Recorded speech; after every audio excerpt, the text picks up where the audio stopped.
It's almost impossible to keep tabs on Donald Trump's daily attacks on democracy.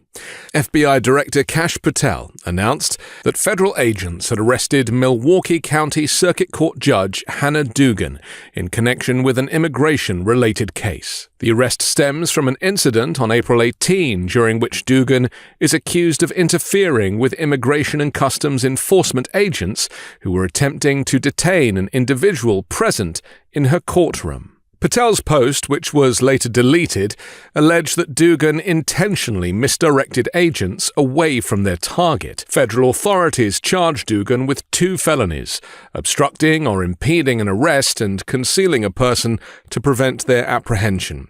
She has since appeared before a U.S. District Court judge. According to the Washington Post, this marks the first known instance of the Trump regime prosecuting a local judicial official for allegedly interfering with federal immigration enforcement efforts. Right-wing media outlets in Wisconsin had amplified the story earlier in the week, focusing attention on Dugan's handling of the situation. Accounts from witnesses, as reported by the Milwaukee Journal-Sentinel, indicate that ICE agents were present to apprehend an immigrant involved in a case over which Dugan was presiding. Rather than allowing the agents to act during the proceedings, she reportedly instructed them to wait in a colleague's office. When the hearing ended, Dugan directed the individual to exit through a side door without notifying the agents, who later managed to detain the person in question. Some legal analysts have defended Dugan's conduct, suggesting she may have been trying to uphold courtroom decorum and ensure judicial proceedings were not disrupted. Laurie Levinson, a law professor and former federal prosecutor, urged caution against assuming guilt, while a former federal prosecutor added that courthouses should not become traps for individuals participating in legal proceedings. Throughout her legal career, Judge Dugan consistently advocated for disadvantaged individuals. In the 1990s, she represented clients cited for panhandling, arguing that prohibiting the practice infringed on constitutional rights. She also criticized a spike in minor citations, saying it fostered fear among low-income communities. Speaking to the Milwaukee Journal-Sentinel in year 2000, she shared that her clients often felt too intimidated by law enforcement to seek justice. "We've seen more complaints about harassment and abuse," she said. Public officials voiced concerns following her arrest. Milwaukee Mayor Cavalier Johnson warned that such actions could deter participation in the legal system, ultimately undermining community safety. County Executive David Crowley echoed that sentiment, stating the judge deserved due process and suggesting the FBI may be using the case to send a political message. Crowds gathered outside the federal courthouse in Milwaukee in protest this afternoon.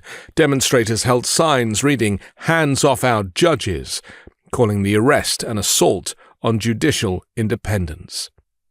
Meanwhile, Donald Trump has escalated his scrutiny of Democratic fundraising operations, issuing a presidential memorandum that calls for an investigation into alleged foreign contributions and questionable donations through online platforms, accusations that remain unverified.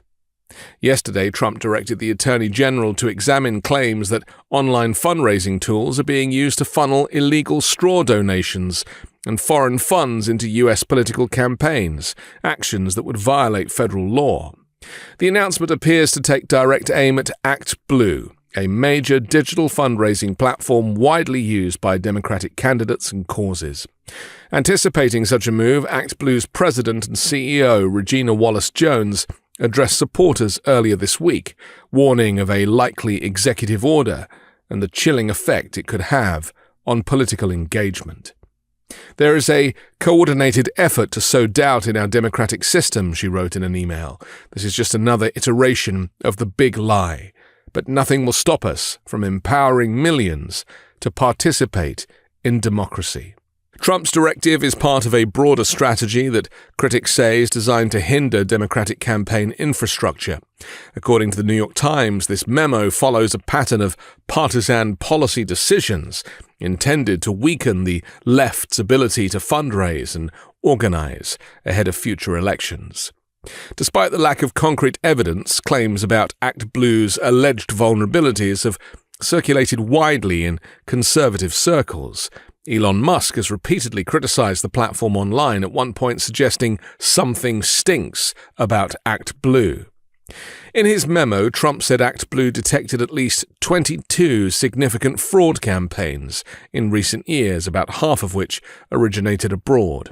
He also noted that in a 30-day period in the 2020 election, the platform detected 237 donations from foreign IP addresses using prepaid cards. The president left out the fact that ActBlue took actions in response to those detections. It caught and rejected fraudulent donations and banned contributions made from foreign IP addresses using domestic prepaid cards. The GOP has its own online fundraising platform called WinRed, which faces many of the same fraud vulnerabilities as ActBlue. In a separate inquiry, House Administration Committee Chair Brian Steele requested documents related to ActBlue's donor screening processes. He noted that the platform had since revised its policies to block certain types of donations, such as those made with gift cards, which could be harder to trace. The intensified focus on ActBlue comes as Democrats gear up for upcoming elections and try to rebuild state-level strength.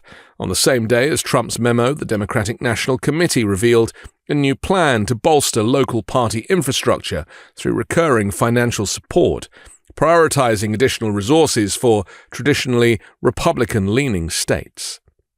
On Wednesday, Trump signed an executive order that would further weaken civil rights protections and make it more difficult for plaintiffs to prevail in discrimination cases in areas such as education, housing, healthcare, and public benefits. The order instructs federal agencies to stop enforcing laws and regulations based on disparate impact, a legal theory that identifies policies with discriminatory effects, even if they appear neutral. It also directs the Attorney General to revise or repeal any Title VI racial non-discrimination regulations that rely on this theory, and calls on agencies to review and possibly withdraw from ongoing cases or settlements involving disparate impact claims. The executive order is the latest in a series of attacks on civil rights by the Trump administration, which has increasingly weaponized anti-discrimination protections against the very people the laws were written to protect. The White House has repeatedly used civil rights laws to target diversity, equity, and inclusion efforts and transgender rights. On the same day that Trump signed the executive order challenging disparate impact liability, he signed an additional executive order that threatened the accreditation of universities that refused to capitulate to his racist, ableist, and transphobic policies. His regime also upended the Department of Justice's Civil Rights Division, which is tasked with enforcing anti-discrimination laws.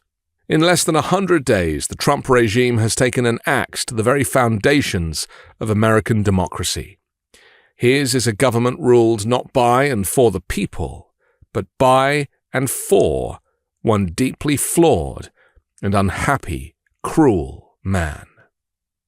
I'm Anthony Davis. You can find me on the 5 Minute News YouTube channel and podcast, on Wednesdays co-hosting Uncovered, and on Sunday on The Weekend Show with MeidasTouch.